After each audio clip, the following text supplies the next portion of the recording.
here. Gotta knock off this music I was listening to, sorry. Okay, so I'm going to teach you one of my favorite topics here.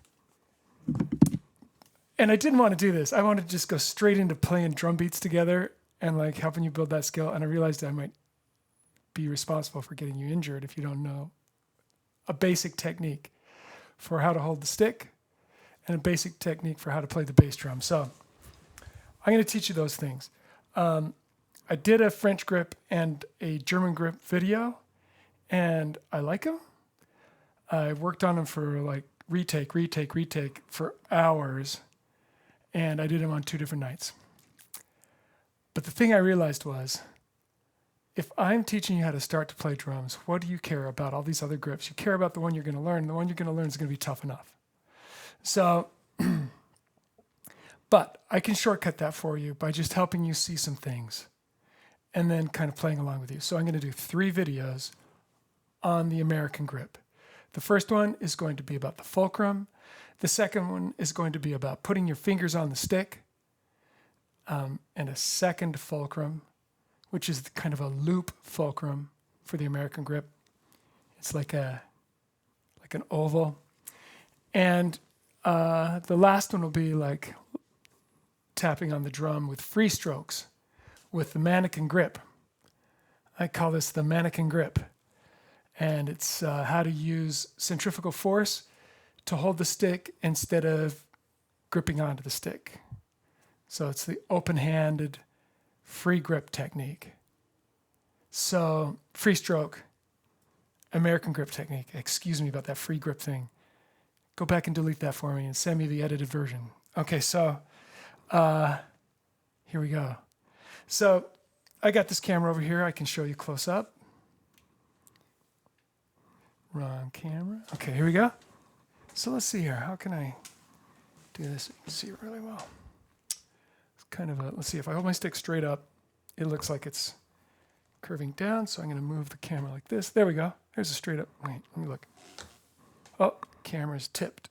Here we go. All right. GoPro action shot of a stick holding still. Okay. So here's the fulcrum for the American grip. Just do this for a while. Really try to copy me. Don't do something like this. Don't do something like this. Here you go. Here's your little buddy. Okay. Now look where I'm tapping my finger with my thumb. I'm not down here on this knuckle. I'm up here. I'll slip a stick in there. I've got a really small stick, so you can really see what's going on with my finger and my thumb. All right? So I'm going to get myself in the American forearm. Here's the French forearm. Over to the American. Slide this in here. Take a look. Okay? So where is the stick on my index finger? Here's my fifth knuckle, right? And here's the next knuckle down, and the stick is between them. Not exactly between them. Look at this. Like I would say exactly between them is right here. It's down a little bit from there. But it's not touching my joint. So my joint starts here, where my fingernail is. Okay. Does my stick ever slip down into the joint like this? It does, because this is where I first learned. And this is where everybody wants to go to, because, oh man, is it easy to get a nice axis on the fulcrum if you use this place on your finger. Because you get right inside that joint, and it's just like easy peasy to move that stick up and down. But humans have not evolved to play drums. So when you impact a drum with some sort of pressure, some significant pressure, the stick will vibrate, but it'll also send shock into your joint. And that shock and vibration will harm your joint. So let me talk about what a joint is. First of all, can you make a joint stronger? Absolutely not. The joint is a mechanical structure. It can only do one thing over a lifetime, and that is wear out. Now you can make the joint last longer by doing a lot of movement. If we move our joints all the time, we're very active. That helps our joints lubricate. They'll produce lubrication and they will lubricate themselves and last a lot longer than if we're stationary. But if we get shock into a joint, and if we get vibration into a joint, and we're also using it to work, so that's 3 bad things for the joint: shock, vibration, movement at the same time. Okay? If we do that, the shock and the vibration will swell the joint a little to a lot. Okay? And when it's swollen, it becomes misshapen and doesn't align like it's meant to, like it's, evolved to do. So what happens? Well, it's misshapen, it's not aligned, it starts to have friction inside it. And that rubbing, even though you're very active with the movements and have that lubrication, that rubbing wrong because of the swelling, swelling and inflammation is the same thing. So that inflammation, it's going to scratch itself, basically. So there's going to be this constant scratching for thousands, hundreds of thousands, even millions of movements. And that's going to wear it down until you have your bone touching your other bone because the joint has worn away. And when the bone touches the other bone, that's bone-on-bone arthritis. When the joint starts to wear away, that's called osteoarthritis, wear and tear arthritis. So we don't want to swell the joints. And I want to say this in a way, I want to be very careful about the way I say this.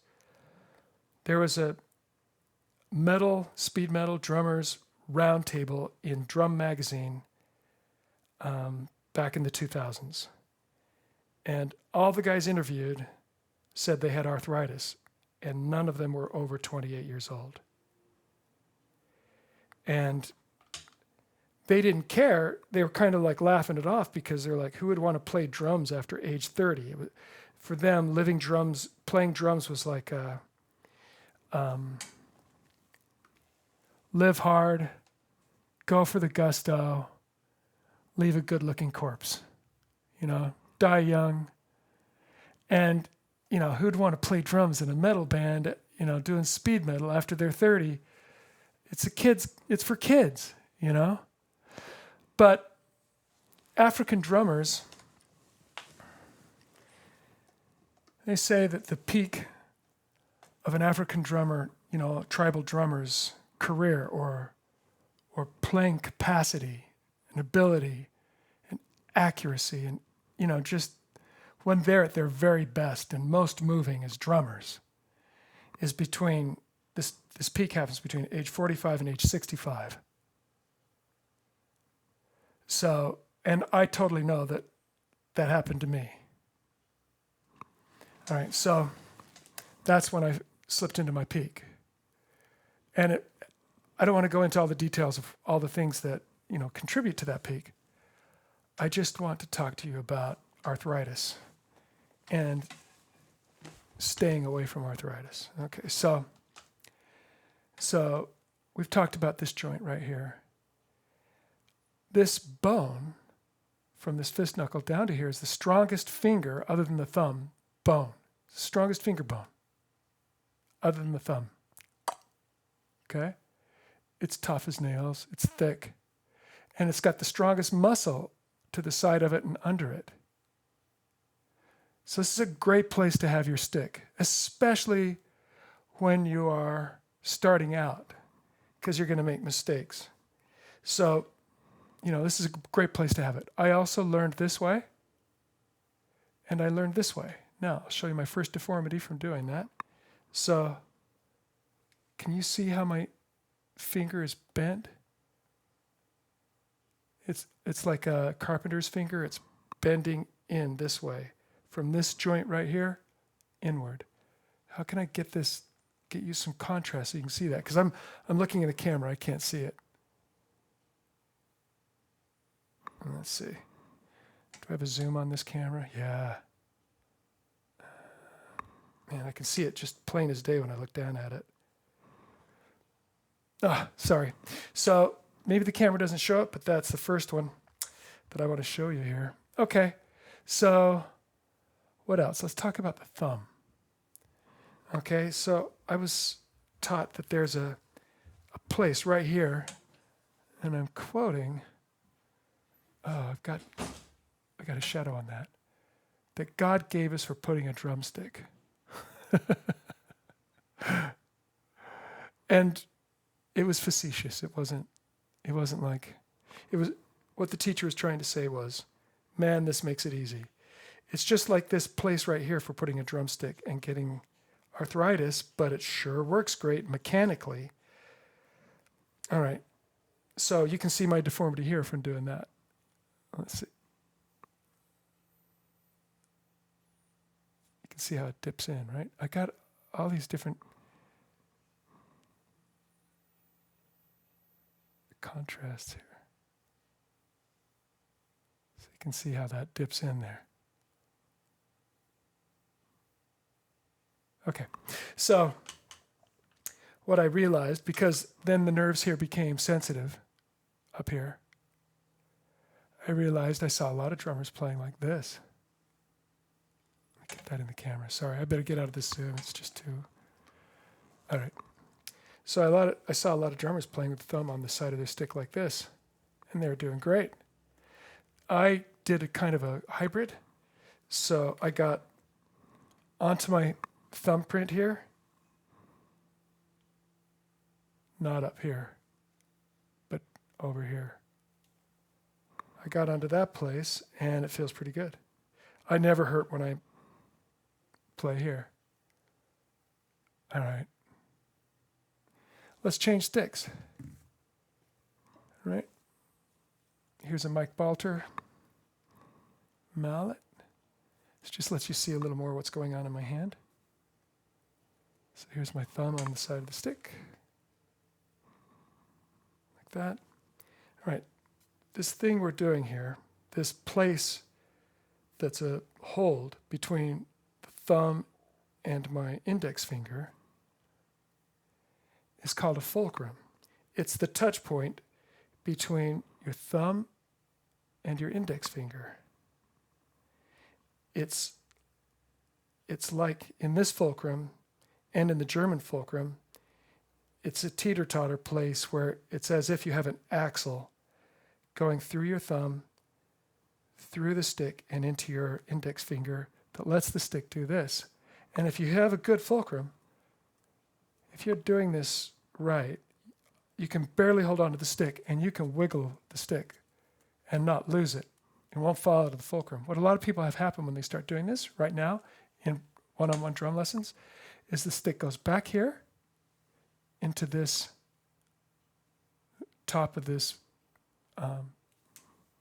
bottom of this V, and they're doing this. And they're like, yeah, I got it. So it's really easy to watch me do this, but I've noticed with my students, it's very hard to copy it. So this video is going to be a little bit long, just doing some basic things. Now I'm going to get out a square drumstick. This drumstick was invented by a guy who had a car accident, and he swore by this stick. Having a square drumstick allowed him to play drums again. When I go play with this in a band or play along with a song or do anything with it, it hurts me. So I don't use it, but it's just another way to look. Oh, good. I fell down with this stick into my knuckle. See that? I got down into that knuckle. It needs to be a little higher. There we go. All right. Great. Now here's like a typical stick thickness. It obscures, like, it makes it look more like I'm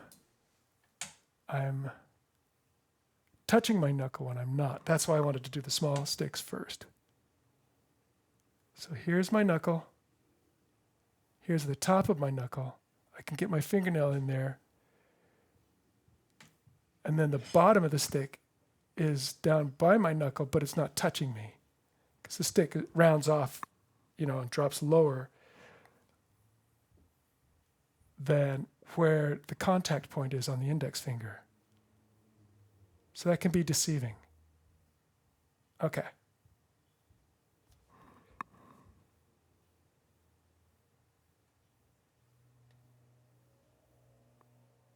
See if I can get a dive on this. Not really. This way. Nope. Okay. All right. That is the fulcrum. I'm going to show you another fulcrum in the next video. But this is, here's the one with God's thumb. Here's God's, it's really the devil's knuckle position and the devil's thumb position. Whoa, that's smooth.